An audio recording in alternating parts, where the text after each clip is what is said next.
A Bible reading from the Gospel of Mark,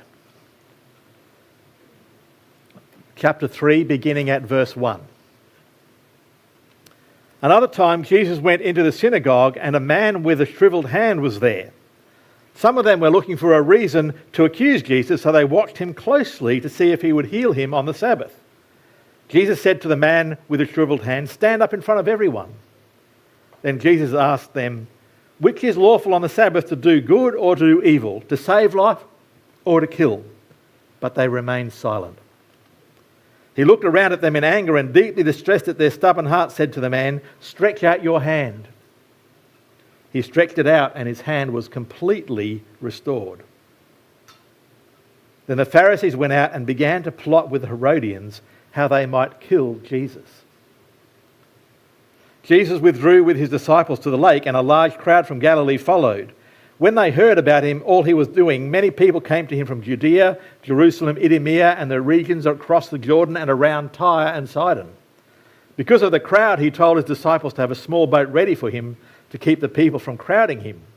For he had healed many, so that those who with diseases were pushing forward to touch him. Whenever the impure spirits saw him, they fell down before him and cried out, "You are the Son of God." But he gave them strict orders not to tell others about him. Jesus went up on a mountainside and called to him those he wanted, and they came to him.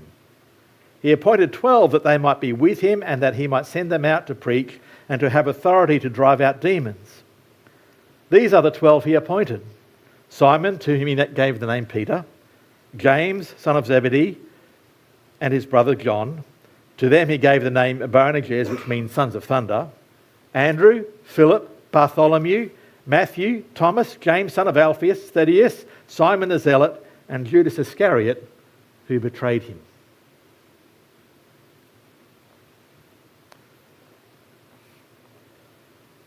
There are 3 topics that is often said you shouldn't bring up in polite conversation.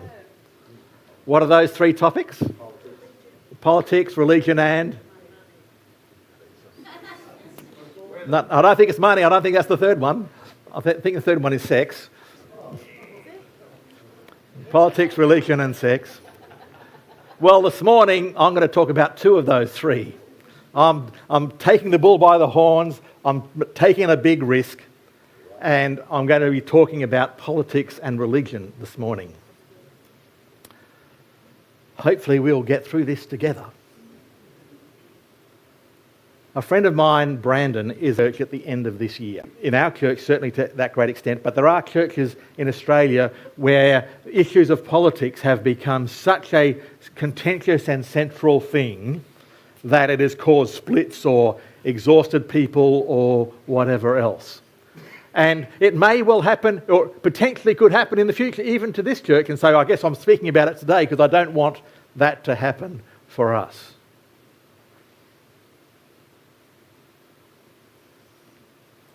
Because we can't escape politics, and we should not want to escape church. But see, even in the life of Jesus, him living out his ministry and calling was political. We read from James 3 today that Jesus had gone around healing, and then what happened was that the 2 opposite ends of the political spectrum joined together to plot to murder Jesus. You know, there's just been the Wagner guy was assassinated this week, the guy that was running that paramilitary group for Russia, and he's no longer with us because he stirred up things, and so he got disposed of. And a similar thing here, you've got the Herodians, who were the people that were aligned with Rome and relied on Rome for their power, and the Pharisees, who thought that the Rome was terrible and evil, and the opposite ends of the political spectrum are joining together to try and get rid of Jesus. And when Jesus rode into Jerusalem on a donkey, he wasn't just doing a nice religious thing, he was also doing a political thing, saying, "Hey, I am the king of the Jews." And so in Jesus' ministry, there was both the religious and the political joined together. And for the people around, it was so threatening that political enemies joined together to try and get rid of him. But then what did Jesus do? He appointed 12. And maybe you haven't noticed this before, but in the 12, there is Matthew and there is Simon the Zealot. In his small group, there was the most left-wing radical and the most right-wing radical in the same small, let alone church, in the same small group. Because Matthew was a tax collector. He profited and got wealthy by collecting tax for Rome.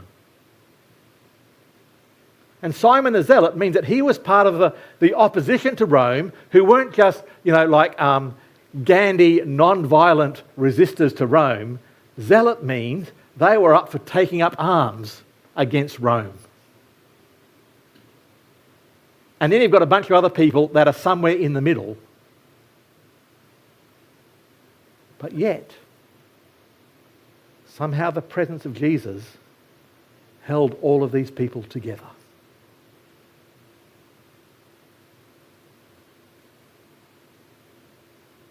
The presence of Jesus, dare I say it, trumped their political allegiances.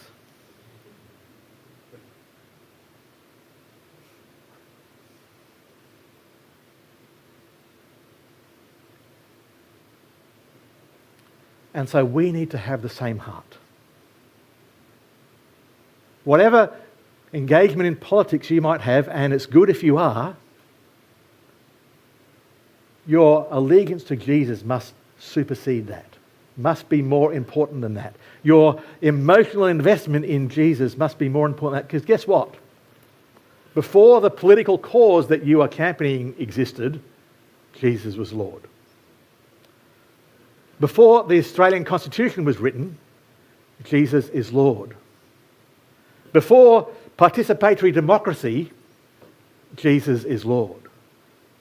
Before Australia, Jesus is Lord. After Australia, Jesus is Lord. After your political party is an artefact of history, Jesus is Lord. After capitalism is over, Jesus is Lord.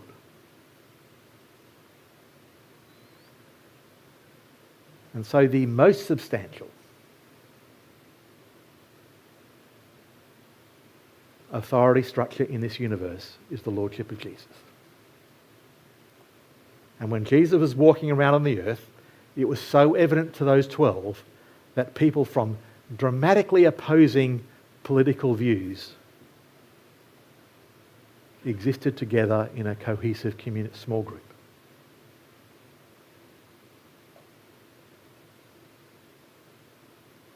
The thing is that when you're committed to a political cause or to a particular political leader, that person is concrete. You can see them. You can see them on TV. You can ask them questions. They can come back to you. You can give money to support their deal or whatever else it is. You can protest with them. And there is the immediacy of whatever cause it is that they're championing or they're trying to get you to engage with, right? And so it's concrete and it's real, and so it can seem even more real than Jesus. And politicians and political leaders throughout history have known that if you want to get people on your side, you mix in a bit of religion. Because if it's not just about the tax rate, but it's about God and God's will, then what you can do is you can siphon off a little bit of people's allegiance to God and sort of somehow stick it to yourself.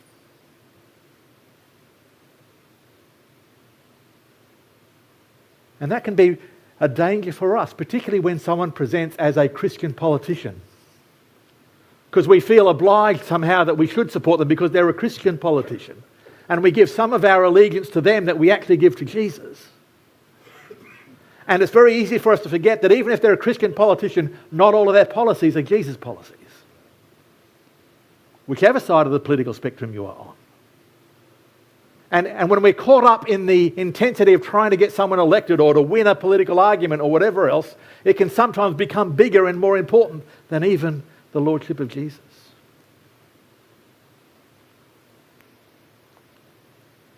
And when Jesus was in Jerusalem in the last week of his earthly life, the disciples were enamored with the brilliance of the temple and the Temple Mount area. And they said, look at these wonderful buildings. And Jesus said, they're all going to be destroyed and pulled down.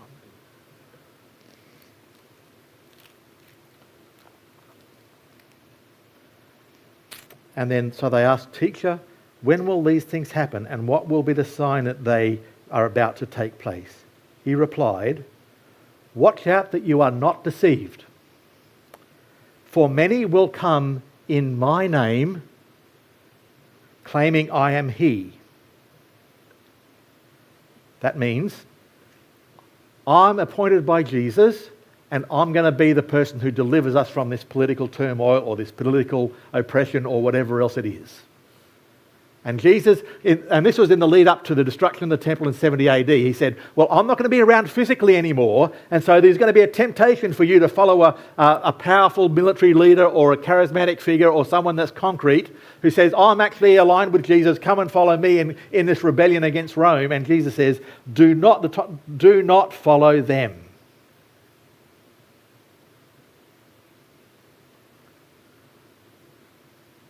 And so we are warned to be careful about how we get caught up in following human leaders. Even if they are Christian, even if they are doing whatever else it is, let's just be really careful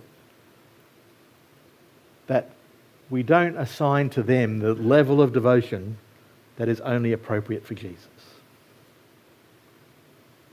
And here I'm not saying that the level of devotion should be committed to this particular church. I'm saying it's to Jesus.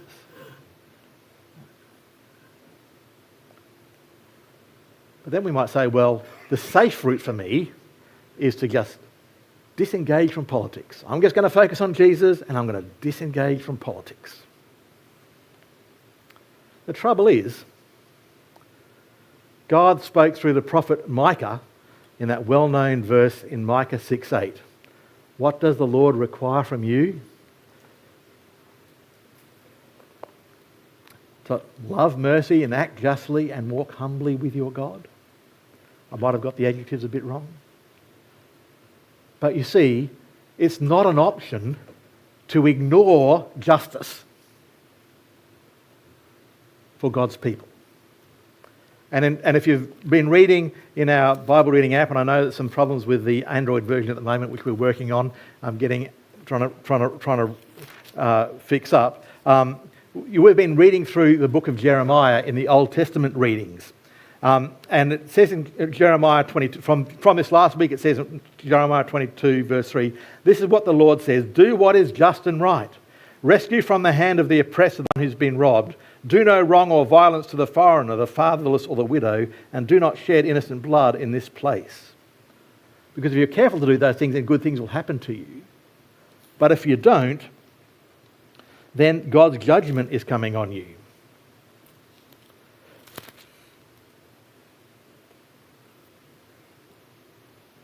In verse 9 it says, and they'll see why the city has been destroyed, and the answer will be, because they have forsaken the covenant of the Lord their God and have worshipped and served other gods.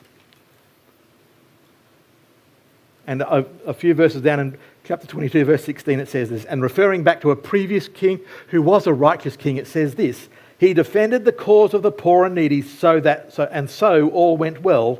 Is that not what it means to know me, declares the Lord? Isn't that interesting? Just action is described as knowing God.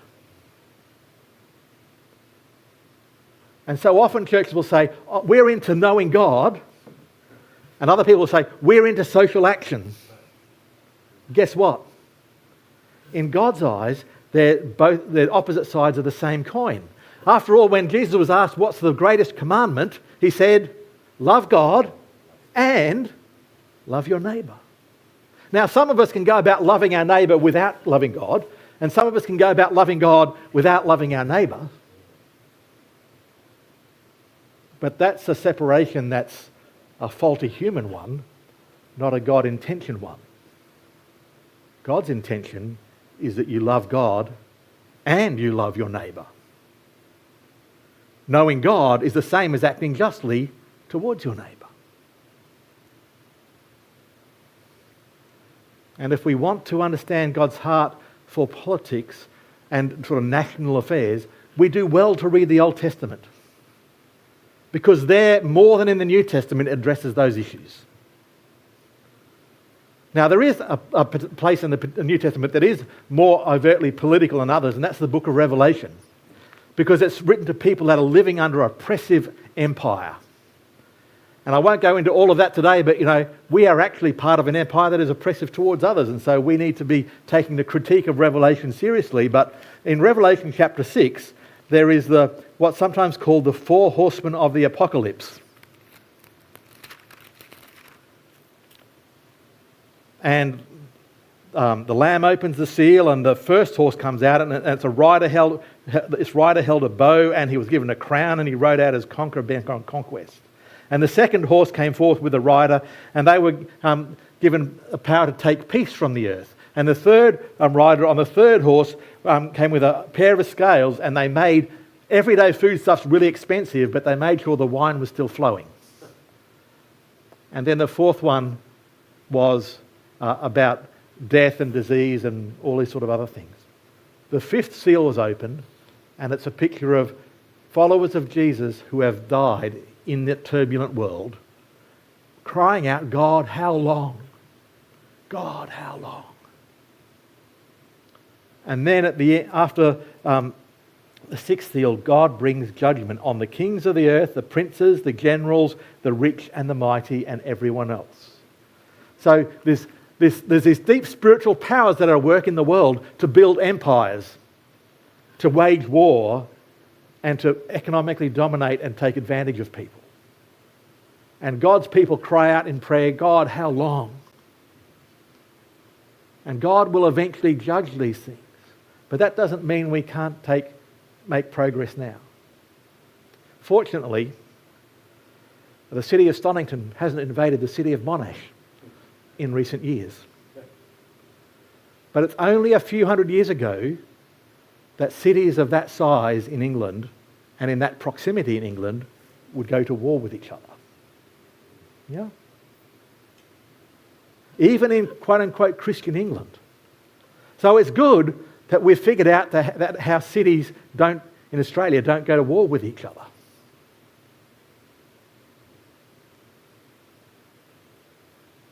And then we think about Ukraine, and what most people see, that's an unjust invasion, and that should be stopped and that should be reversed.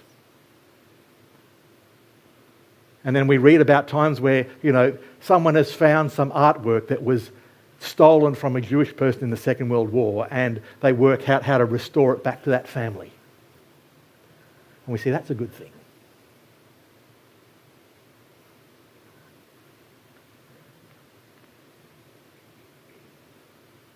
And then we have in this country people saying, well, our land was stolen from us 150 years ago.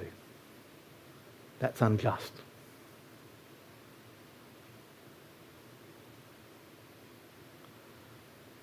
And so we come to a live, current political issue. Those of us who are on the electoral roll, will be soon asked to vote on an amendment to our constitution. And people have a wide range of views about that. And people within our church have a wide range of views about that.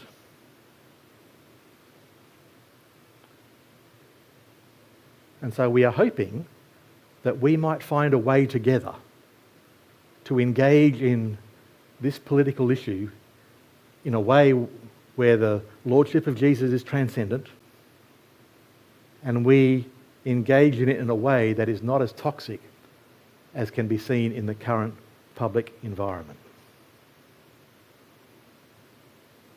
And there's some practical things that we've got lined up in a minute. And I'm not going to actually, from the platform here, come down on a particular point of view.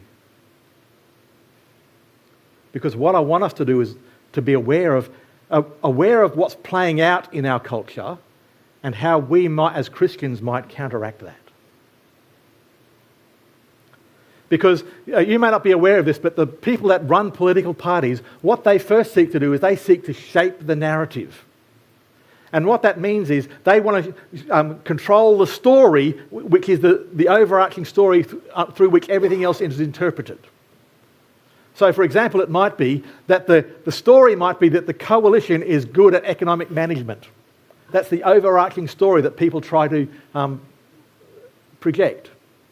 And then people will then filter all of the news or all the policy issues or all the decisions through that overarching story, whether it's true or not. Right? But when you set the story, you actually shape the outcome. And so people try and shape the story. And people are trying to shape the story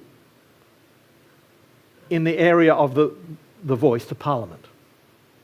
Because it'll shape your outcome. Yeah. But people are also trying to stimulate your emotions.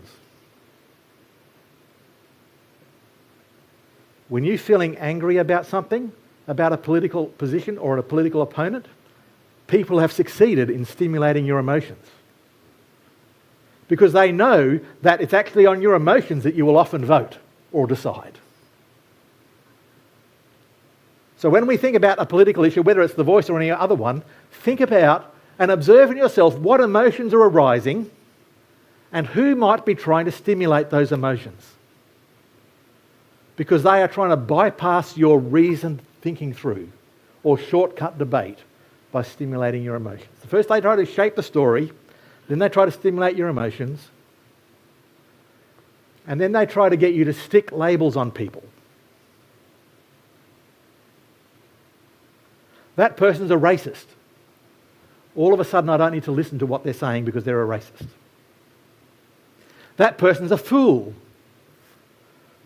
So why would I even listen to what their argument is? Or that person's on the wrong side of history.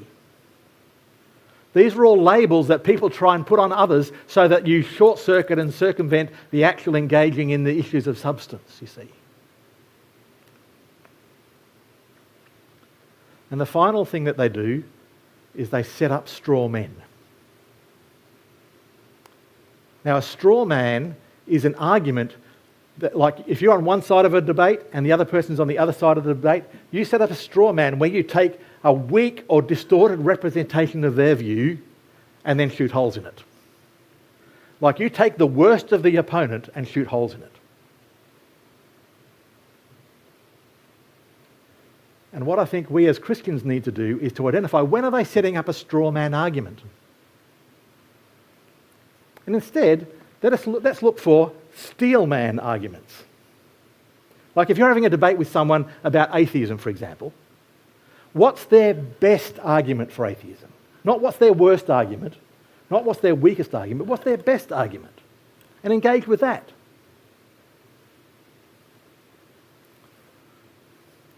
So that's what's happening in our culture around us. They're shaping the story, they're stimulating our emotions, they're sticking on labels, and they are setting up straw men or women. But then there's things inside us that are going on, and there's some cognitive biases which happen, and probably Chris Cass could list a lot of them that I don't have any expertise in, but there's two that I want to mention today. One is confirmation bias. And that is that you will filter the information that's coming into you, and you'll filter through the stuff that agrees with your position that you already hold. And you'll filter out stuff that is maybe challenging to your position. We all do it. And the second thing is, we tend to trust information from people who are in the same political camp more than people who are in the opposing political camp. So if you're in a political party or you support, so say for example you support, I don't know, One Nation. If a One Nation person tells you something, you're more likely to believe it than if a Labor Party person tells you something. So that's what's happening as we think about politics, and about this issue in particular, about politics in general. And I'd like to suggest that we need to take the Sermon on the Mount with us as we engage. Now, I'm not going to read all of the Sermon on the Mount today. I'll leave that for you. It'll only be you can do it in a few minutes, but There's lots of things in the Sermon on the Mount that speak to this. And the Sermon on the Mount starts with the Beatitudes, the well-known Beatitudes. Blessed are the poor in spirit, for theirs is the kingdom of God. Blessed are those who mourn, for they will be comforted. And here Jesus is setting a different narrative that's different to the narrative of the day. So we can take a narrative of the lordship of Jesus, of the upside-down nature of the kingdom, of the eternal nature of it compared to the temporary nature of all our human institutions. And then there's a warning, but I tell you that anyone who is angry with his brother or sister will be subject to judgment. Let's make sure we identify if we're feeling angry about a political issue, and make sure that we process that, because we're in danger of judgment from God. Doesn't mean we shouldn't be passionate about an issue, but if we're angry towards another person, someone stimulated that in us for a political reason. And then Jesus goes on to say, again, anyone who says to a brother or sister, "Raka," is accountable to the court, and anyone who says, "You fool," will be in the danger of the fire of hell. You start putting labels on people, "You fool," "You racist," "You wrong side of history person." What you do is you actually diminish who they are in your sight. You make them lower than you. But guess what? That person is not lower than you. They're made in the image of God. And the way you treat them is like you're treating Jesus. So let's be very careful about labelling people ourselves, because the Sermon on the Mount warns us against that. And in fact, it challenges us to love your enemies and to pray for them. And maybe the first way that you can love your political enemy is to listen to them. Really listen to them. And whatever else you might choose to do in your vote with a voice, I encourage you to try and find online somewhere some video of some Aboriginal person speaking to the issue. Or maybe many of them. And there's many Christian Aboriginal pastors. There's actually more percentage of Christians in the Aboriginal community than there is in the wider Australian population. The least we can do is listen as an act of love. But the Sermon on the Mount goes on and says, well, be careful about storing up wealth for yourself. People in this issue will be talking about issues of property and price and compensation and all these sorts of other things. And we need to be careful that we aren't operating from a position of self-preservation or greed. Therefore, I tell you, do not worry about your life, what you'll eat or drink, or about your body or what you will wear. Let's make sure we don't go into this political debate full of anxiety. Because people try to stoke anxiety and fear in us to get us to act in certain ways. Right? And people on both sides of the voice debate are doing that. The fear of setting back reconciliation irrevocably. The fear of you losing your backyard or there being institutionalised inequality. People on both sides are appealing to fear. And I like this one, it's relevant. Why do you look at the speck of sawdust in your brother's eye and pay no attention to the plank in your own? Why do you pick out the obvious flaws in your opponent's position and not even be aware of the flaws in your own position? Do not judge. But operate this way. Ask, seek, knock. Don't demand, run away from, bulldoze. Ask, seek and knock. And Jesus ends his sermon with, put that stuff into practice. Don't just be a hearer of my words, but also be a doer of my words. That's a wise thing to do.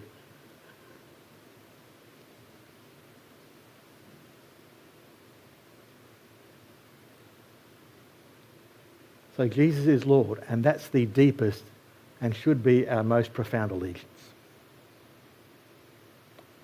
But we can't avoid politics and issues of justice.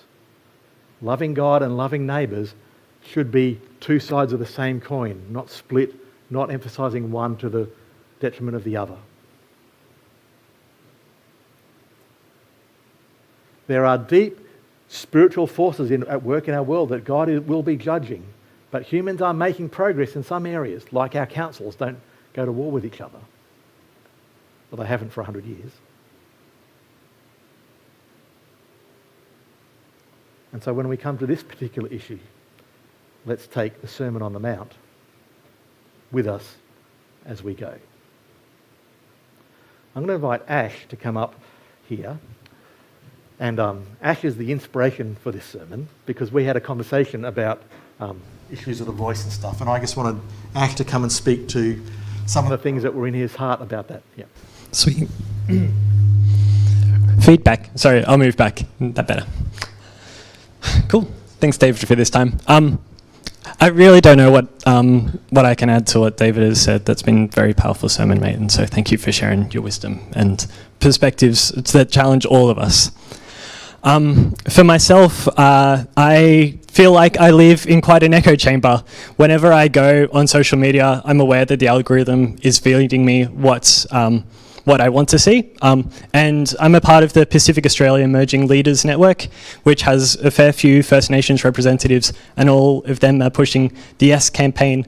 And so my world is a lot of the Yes vote. And I don't want our society to move towards a polarised place of faith and politics like the American society has. I want our church to become a role model of unity and love so that we can disagree and find peace and love with one another. So I know there's so much information online and that I can go and look in parts of the opposite campaign, but I also feel like the other side of the campaign can almost feel like drinking from a fire hydrant, and it's really difficult to get information online when there's just so much of it. I really value the humanity and the opportunity to connect with other people that a church brings across the spectrum. And so I'm excited to just try have some conversations, to understand the flaws in my own argument, to hear from other people, and to just have some uncomfortable conversations, but to try and understand what Jesus would want from this situation. So thanks, guys, for listening.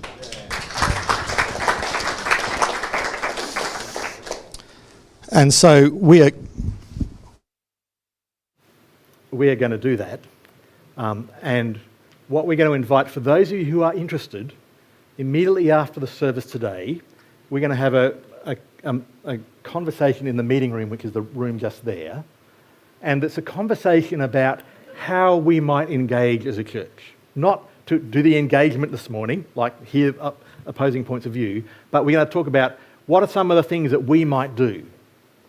Like what information might we want to find and disseminate to the church? What conversations internally might we have? What might we do in that regard? And we don't have a particular viewpoint about what that should look like, but I'd encourage those of you that want to, that think, well, yeah, I'm on a particular side of this campaign, but I would like to help shape how we as a church engage with this issue. It's how we engage that we want to work on this morning, and I'd really love you to do that. Now, some of you will say, well, that's just not my cup of tea. I'd prefer to go and get a cup of tea. And that's perfectly fine too. So we're not like demanding that people have to be involved if they don't want to be, but we would love some group of people to get together and think, well, what are some of the things that we could do probably over the next 6 weeks between now and when it's likely to be the vote, right? That we might do so that we can walk the Sermon on the Mount into this loving God and loving your neighbour issue. And Mabel has some really good thoughts about, because part of what you need to do is you need to suspend judgment and not be just, when you're listening to someone, not trying to be formulating your response straight away. And so we're going to, in the service today, Mabel's going to give you a few things, and there are going to be things on the screen, and you probably won't be able to remember them. Well, we're going to post them in the hub so you can pick them up there later. But I'm going to invite Mabel up just to come and give us a couple of pointers about how we might be able to do that, even if you're not in the church conversation, but with your neighbour or with someone else, about how you might do that. Thanks, Mabel. Okay, so slides up. Here we go. Okay, great. So I used some of these tools when I did some consulting in education and as well as coaching. So this is called the empathy conversation. And as David said, it's about suspending judgment, active listening. And there are lots of things that you can do to suspend judgment even before you have a conversation with somebody. Active listening, when those two things are ticked off, you can be genuinely curious. Curiosity does not happen when you have a judgment. So on that side there's a few examples of questions that you can ask. You know, what's challenging for you right now? Open-ended questions. Tell me more. Unpack that for me. I'm wondering, what's the bigger issue here? And really importantly, reflecting back what you have heard. You can't reflect back if you are rebutting everything that somebody is saying to you. So what I'm hearing is, and try to mirror and capture what the other person has said. So the activity can go, so for example, if David and I are having an empathy conversation and I'm person A, he's person B, I just ask him a few questions. And as he is telling me what he's saying, I could even write them down. I think it's a Gottman thing. Chris, Cass, Gottman and Gottman. I'll actually write down what he's saying to me and then mirror back everything that I've heard. And when David feels that I have sufficiently covered everything that he said, he gets a go. But if he thinks I've missed something, he could remind me, oh, there's this bit you didn't really quite capture. After we both had a go, dig deeper. Is there anything else that that person has said that you're curious about even further? So that's an empathy conversation. The next one is the squid. When you found a topic that you've nailed and thought, maybe in the conversation we've had, this is something we want to explore together with a group of people, stick the topic at the start. This is a collaborative exercise. Ask a few questions based off that topic.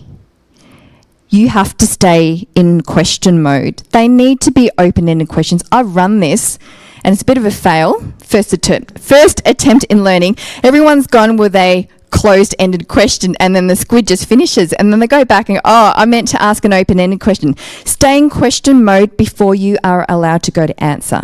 Then you can go to answer mode. However, once you've exhausted the answer mode, you need to go back to question. And so the point of this exercise is to split and diverge the topic further rather than, converge. Thank you, David. You knew I was looking for that word. And the last one is the yes and. What if everyone was at least 10% correct? How would that change the conversations you have with your partner, with your kids, with your work colleagues? It really changes it. So this is the yes and tool, which goes like this. Yes, I hear you're saying this, and what I think is correct about that is this. And I'm wondering if you have thought about this, or I'm wondering how this could work. Instead of but, as soon as you say but, there is judgment. There is so much judgment loaded in that one word. So these are tools that I encourage you to have a go with in any conversation you have with somebody. It doesn't have to be necessarily about a controversial topic. It's just having a chat out there with a cup of coffee in your hand. Just ask questions. Try that instead of inserting your own narrative. Thank you, person A.